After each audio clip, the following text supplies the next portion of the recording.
علیکم وعلیکم السلام یا علی مدد مدد اعوذ باللہ من الشیطان اللعین الرجیم بسم اللہ الرحمن الرحیم الحمد للہ رب الخلائق والبریات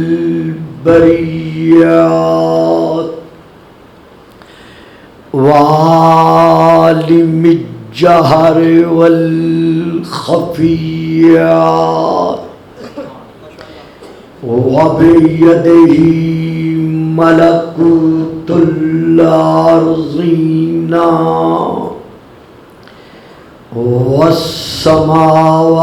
والسماوات والصلاة والسلام علی النبی الأمی القرشی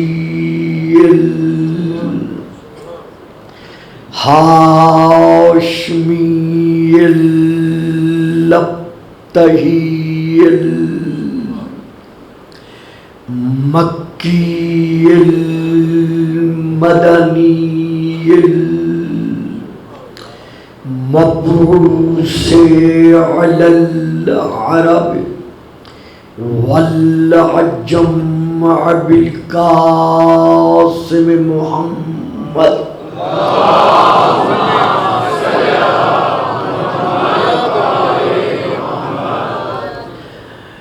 والصلاة والسلام على آلہ الطیبین الطاہرین المعصومین الراشدین المہدیین اما بعد فقد قال اللہ تبارک وتعالی فی کتابہ المجید وفرقانہ الحمید وقولہ الحق ما آتاکم الرسول فخذوہ وما نہاکم عنہ فامتحوا الصلوات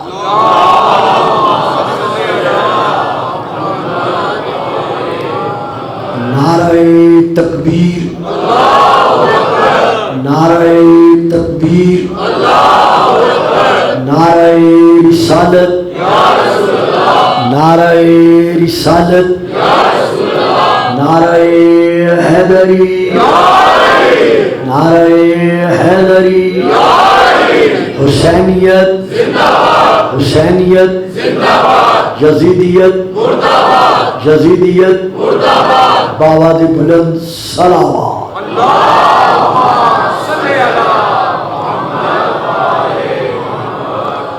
صاحبان علم و فہم و فراست جو کچھ گزشتہ تقاریر میں گزشتہ شب تک ادا کیا جا چکا ہے، رسول کائنات نے بحکم خدا جب اسلام کی تبلیغ کا آغاز سرزمین مکہ سے کیا تو پہلی اور دوسری تقریر میں یہ ادا کیا جا چکا ہے کہ کفار مکہ نے رسول پاک کے قتل کا منصوبہ بنایا، جس کی وجہ سے ناصر نبوت و رسالت کو رسول پاک کو ساتھ لے کر شعب ابی طالب میں منتقل ہونا پڑا۔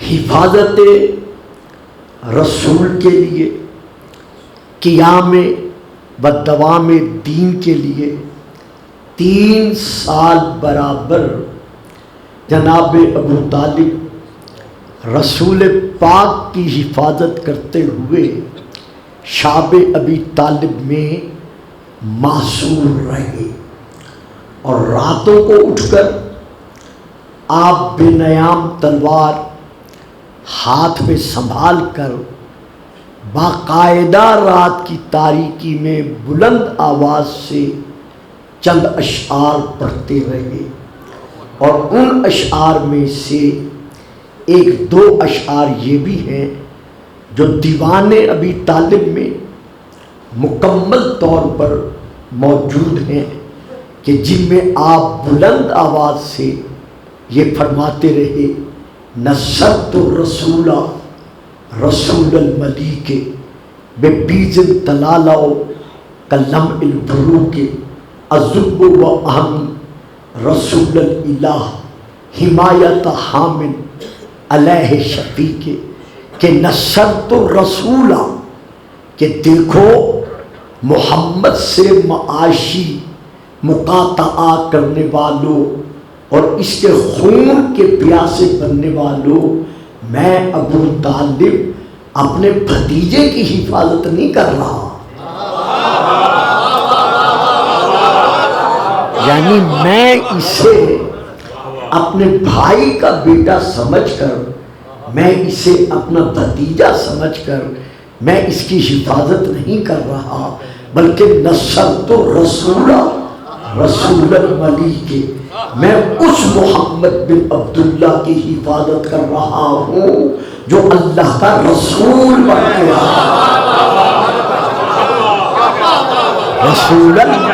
رسول الملیک۔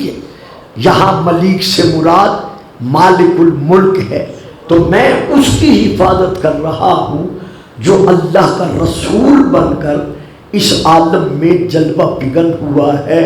نصرت الرسول رسول الملیک ببید تلالع قلم البروک، اور میری یہ اس کی نصرت، یہ اللہ کے رسول کی مدد صرف زبانی گفتار تک محدود نہیں ہے، بلکہ تم دیکھ رہے ہو کہ میرے ہاتھ میں چمکتی ہوئی تلوار ہے، اور میں اس تلوار کے ساتھ اللہ کے رسول کی مدد کر رہا ہوں۔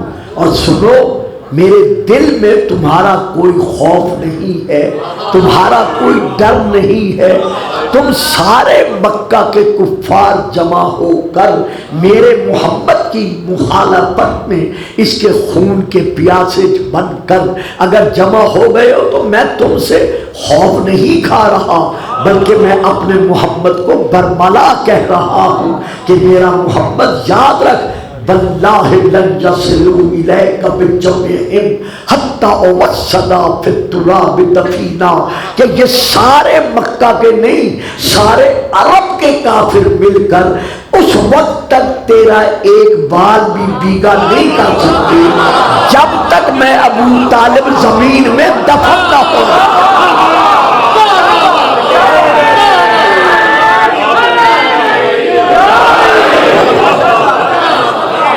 تو ساری زندگی جناب ابو طالب علیہ السلام رسول پاک کی حفاظت کرتے رہے۔ یہ اسی حفاظت کا نتیجہ ہے کہ آج ذکر رسول بھی جاری ہو ساری ہے، اور دین اسلام کی بھی ہر جگہ حکومت نظر آ رہی ہے۔ تو اب یہی سلسلہ میں نے عرض کیا تھا، شاید تیسری تقریر تھی جس میں میں نے عرض کیا تھا، یا دوسری تھی، کہ جب جناب عبد المطلب کی وفات کا وقت قریب آیا تو انہوں نے ساری اولاد کو اپنے سامنے روک کر جمع فرما کر رسول پاک سے ارشاد فرمایا، جب آپ ظاہراً 8 برس کے تھے، کہ بیٹا ان میں سے جس چچا کے لیے تمہارا جی چاہے اس کا انتخاب کر لو۔ تو اللہ کی مرضی کے سائے میں زندگی بسر کرنے والے رسول نے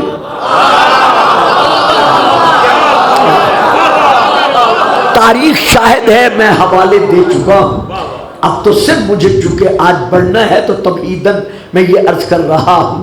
تو کائنات اسلام کے والی و وارث کو عبد المطلب نے جب وہ صرف 8 برس کے تھے کہا بیٹا ان چچاؤں میں سے جسے چاہو تم منتخب کر لو. اللہ اکبر. جس نبی کو اللہ نے بے سایہ نبی بنا کے بھیجا اسی نے ابو طالب کا سایہ پسند کیا.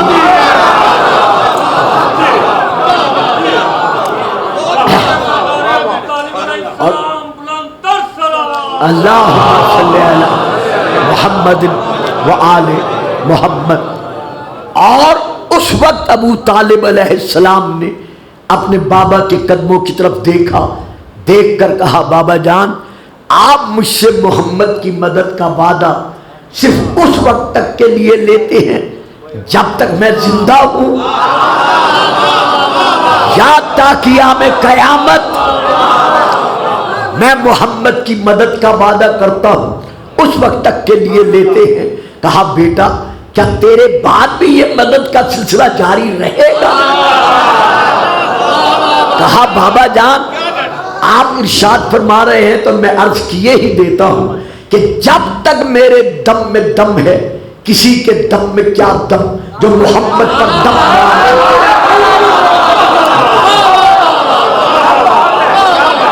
رہا. میرے بعد یہ سلسلہ میرے بعد یہ سلسلہ میری اولاد میں سے علی مدد کرتا رہے گا، اور علی کے بعد پھر یہی سلسلہ حسن اور حسین کی شکل میں محمد کے دین کا مددگار بن کر آگے بڑھتا رہے گا.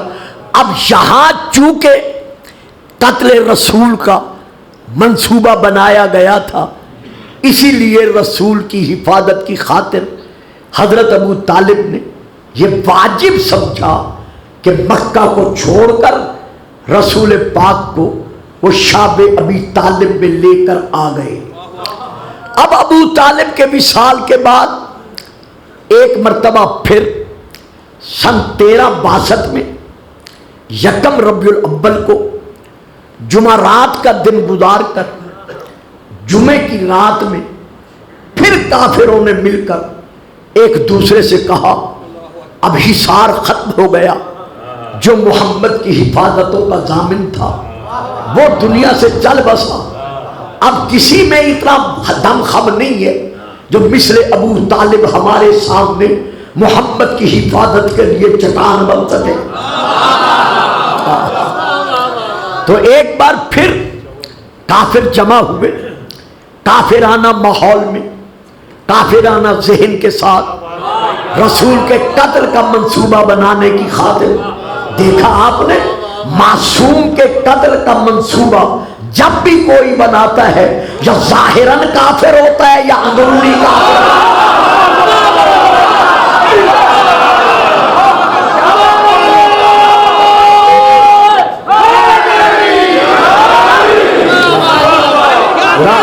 درود پڑھیے گا صلوات.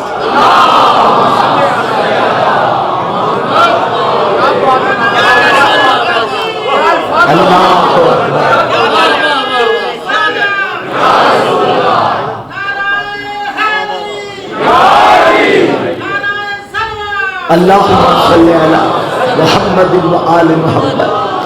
تو پھر سن 1362 میں ربیع الاول میں یکم ربیع الاول جمعرات کا دن گزار کر شب جمعہ میں ان لوگوں نے پھر کافروں نے منصوبہ بنایا رسول کو دنیا سے آپ کی شب حیات کو گل کرنے کے لیے، دنیا سے ہٹانے کے لیے.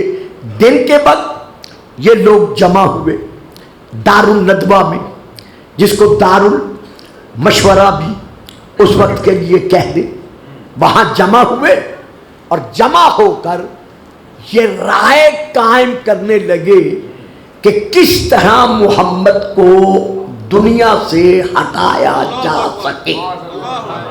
یعنی وہ کیا تدبیر ہے جس تدبیر پر ہم عمل کریں اور محمد کا حیات چراغ ہمیشہ ہمیشہ کے لیے گل ہو سکے. تو اب یہ آدمی جو دار الندوہ میں جمع ہوئے، یہ تعداد میں جو تھے وہ شیعہ کے ہاں بھی کتب کے اعتبار سے اور اہل سنت کے ہاں بھی کتب کے اعتبار سے وہ تعداد موجود ہے، اور صرف تعداد موجود نہیں ہے بلکہ ان لوگوں کا ناموں کا ذکر بھی موجود ہے۔ یعنی جو لوگ جمع ہوئے تھے رسول کے قتل کا منصوبہ بنانے کے لیے، ان کی تعداد کا ذکر بھی ہے اور ان کے ناموں کا ذکر بھی ہے۔ پہلا مرحلہ میں آپ کو دکھا چکا، اب یہ دوسرا مقام ہے جو میں آپ کے سامنے عرض کرنے لگا ہوں کہ یہ کافر جمع ہوئے۔ پہلی تفسیر کا نام ہے، کتاب کا نام ہے سیرت ابن ہشام جلد نمبر 2، دوسری کتاب کا نام ہے سیرت ابن کثیر جلد نمبر 2، تیسری کتاب کا نام ہے تفسیر معارف القرآن جلد نمبر 4 صفحہ نمبر 220۔ پھر علامہ دیار بکری کی کتاب، اور پھر بہت ساری کتابیں ہیں کہ یہ لوگ دار الندوہ میں جمع ہوئے۔ تو یہ لوگ تھے کون؟ نمبر 1 عتبہ بن ربیعہ، نمبر 2 شیبہ بن ربیعہ، نمبر 3 ابو سفیان بن حرب۔ صرف آپ سنتے رہیں۔ اب بیٹا اسے بیٹے کو پیچھے لے جاؤ، لے جاؤ اسے پیچھے، خام خواہ آگے بٹھا دیتے ہو یار، کمال کرتے ہو۔ نمبر 1 پھر میں عرض کر رہا ہوں، لے جاؤ اسے پیچھے۔ نمبر 1 عتبہ بن ربیعہ، یہ ہے پہلا نام۔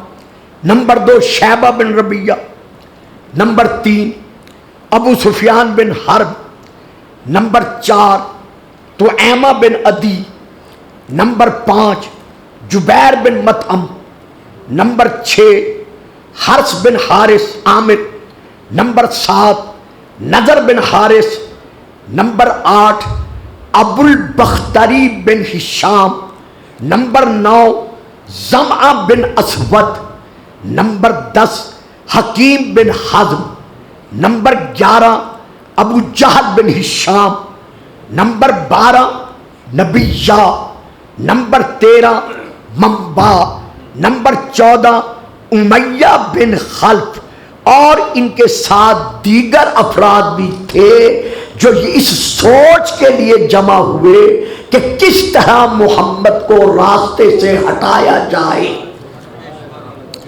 جب جمع ہو چکے تو ایک شیخ کی شکل میں، یعنی انتہائی بوڑھے شخص کی شکل میں، شیطان شیخ نجدی بن کر ان کے پاس آیا۔ جب اسے روکا گیا کہ بھئی ہم تو تجھے نہیں جانتے، تو کیسے آیا ہے؟ اس نے کہا تم سب جوان ہو، تجربہ کار نہیں ہو، جو قدم تم اٹھانے لگے ہو یہ بہت بڑا اہم قدم ہے۔ میں چونکہ بزرگ ہوں، تجربہ کار ہوں، میں سمجھتا ہوں کہ اگر یہ موقع تمہارے ہاتھ سے نکل گیا اور تم کامیاب نہ ہو سکے تو پھر کبھی بھی تم محمد پر اپنا حق کے قبضہ پیدا نہیں کر سکو گے، تو میں تمہیں مشورہ دینے کے لیے آیا ہوں۔ سب نے مشورہ کیا، کہا بات اس کی معقول ہے، اسے اندر لے آؤ۔ اب یہ شیطان بھی اندر پہنچ گیا۔ اب میں تو پڑ گیا، آپ بھی سوچ میں بیٹھے ہوئے ہیں۔ معلوم ہوا جتنی تعداد رسول کو یا معصوم کو قتل کرنے والوں کی ہوگی، ان میں کوئی نہ کوئی شیطان ضرور ہوگا۔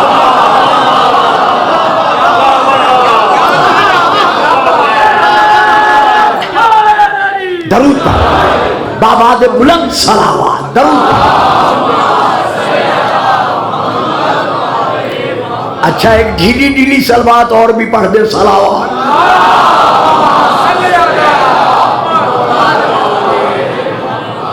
اب یہ ایک تاریخ ہے جس کو میں آپ کے سامنے چند لفظوں میں بیان کر رہا ہوں۔